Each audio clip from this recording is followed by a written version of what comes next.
जय श्री कृष्णा दोस्तों, राधे राधे। शिव ने अर्धनारीश्वर का रूप क्यों लिया, ये रहस्य कोई नहीं जानता। क्या आपने कभी सोचा है कि भगवान शिव ने अर्धनारीश्वर का रूप क्यों धारण किया? क्या ये सिर्फ एक पौराणिक कथा है या इसके पीछे ब्रह्मांड का कोई गहरा विज्ञान छिपा है? आज मैं आपको वो रहस्य बताऊंगी जो सदियों से छिपाया गया है और जो आपके जीवन को देखने का नजरिया बदल देगा। अंत तक बने रहिए, क्योंकि आखिरी बात जो मैं बताऊंगी वो आपको ये समझने में मदद करेगी कि आपके अंदर की शक्ति का संतुलन कैसे काम करता है।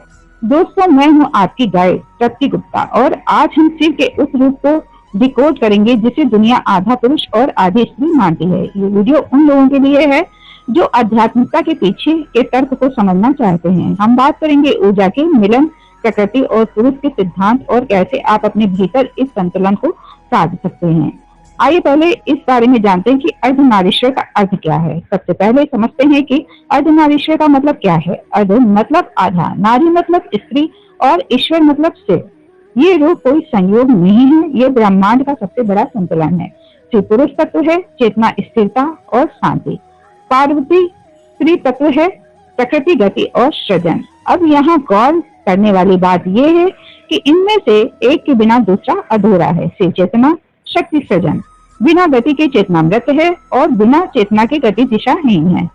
अब आइए जानते हैं सृष्टि के रहस्य के बारे में। अब यहाँ से कहानी दिलचस्प होती है। पुरानी कथाओं के अनुसार जब ब्रह्मा जी सृष्टि की रचना कर रहे थे तो वे पुरुष बना रहे थे, लेकिन प्रजाति आगे नहीं बढ़ रही थी। तब उन्होंने शिव की तपस्या की। शिव ने अर्धनारीश्वर रूप में प्रकट होकर उन्हें ये सिखाया कि सृष्टि का निर्माण केवल पुरुष या केवल स्त्री से नहीं हो सकता। ये वेद का अंत है। क्या आप समझ रहे हैं कि हमें सिखाता है कि जीवन में मैं और तुम की लड़ाई नहीं, बल्कि हम के विलन की जरूरत है। आपके भीतर का संतुलन क्या है, आइए इसके बारे में जानते हैं। अब आप सोच रहे होंगे कि इसका आपके दैनिक जीवन से क्या लेना देना है। हर इंसान के भीतर शिव तर्क और शांति और शक्ति, भावुकता और ऊर्जा दोनों मौजूद हैं। जब आप बहुत ज्यादा तर्क संगत होते हैं तो आप कठोर हो जाते हैं। जब आप बहुत ज्यादा भावुक होते हैं तो आप अपना संतुलन खो देते हैं। अर्धनारीश्वर का सिद्धांत यही कहता है। संतुलन कैसे लाएं? अब सवाल ये होता है। संतुलन के 3 चरण होते हैं। पहला, अपनी भावनाओं को स्वीकार करें। दूसरा, अपने तर्कों को शक्ति दें और तीसरा, अपने भीतर की ऊर्जा को पहचानें। ये कोई जटिल प्रक्रिया नहीं है, बस आपको रोज 5 मिनट अपने भीतर के उस शिव और शक्ति के मिलन को महसूस करना है। संतुलन ही सफलता है। अर्धनारीश्वर की वास्तविक पौराणिक कथा क्या है, आइए इसके बारे में जानते हैं। अर्धनारीश्वर भगवान शिव और माता पार्वती के संयुक्त स्वरूप को प्रतीक है। इसमें शरीर का दाहिना भाग भगवान शिव और बायां भाग माता पार्वती का दर्शाया जाता है। ये रूप इस सत्य का प्रतीक है कि शिव चेतना और शक्ति ऊर्जा एक दूसरे के बिना अधूरे हैं। पौराणिक कथाओं में इसके प्रकट होने के कई प्रसंग मिलते हैं, जिनमें सबसे प्रसिद्ध कथा ये है कि सृष्टि के आरंभ में शिव पुराण तथा शैव परंपराओं के अनुसार ब्रह्मा को सृष्टि विस्तार में कठिनाई हो रही थी। उन्होंने भगवान शिव की आराधना की। तब भगवान शिव अपने अर्धनारीश्वर स्वरूप में प्रकट हुए। उन्होंने बताया कि सृष्टि की रचना केवल पुरुष तत्व से संभव नहीं है, स्त्री तत्व भी अनिवार्य है। इसके बाद माता शक्ति शिव के और स्त्री शक्ति के रूप में प्रकट होंगी। तभी से स्त्री और पुरुष योग से सृष्टि का विस्तार प्रारंभ हुआ। इस प्रकार अर्धनारीश्वर का स्वरूप ये संदेश देता है कि सृष्टि के संचालन में पुरुष और स्त्री दोनों समान रूप से आवश्यक हैं। एक अन्य प्रसिद्ध कथा में भृंगी ऋषि का उल्लेख मिलता है।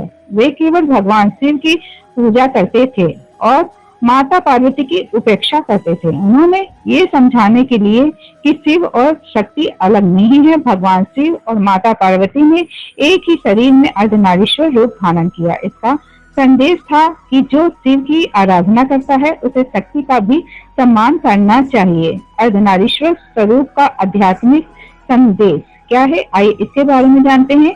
शिव और शक्ति एक ही परम सत्य के 2 स्वरूप हैं। स्त्री और पुरुष समान तथा परस्पर पूरक हैं। सृष्टि संतुलन और जीवन दोनों के संबंध अपनाना ही अर्धनारीश्वर का मूल संदेश है। ध्यान दें, भगवान शिव ने अर्धनारीश्वर का स्वरूप कब धारण किया, इसका किसी एक निश्चित तिथि और काल का उल्लेख प्रमुख पुराणों में नहीं मिलता। इस सृष्टि के आदिकाल और विभिन्न पौराणिक प्रसंगों से जुड़ा दिव्य स्वरूप माना गया है।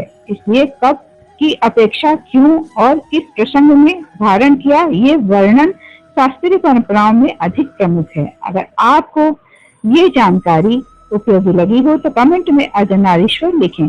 इससे मुझे पता चलेगा कि आप इस गहराई को समझ पा रहे हैं। और हाँ, अगर आप चाहते हैं कि मैं ऐसे ही रहस्यों पर वीडियो बनाऊं तो चैनल को सब्सक्राइब जरूर करें। आप बल्कि जीवन का दर्शन है। कल हम बात करेंगे कि कैसे शिव के तीसरे नेत्र का रहस्य आपके मानसिक स्वास्थ्य से जुड़ा है। तब तक के लिए अपने भीतर के संतुलन को बना। मिलते हैं अगले वीडियो में। हर हर महादेव।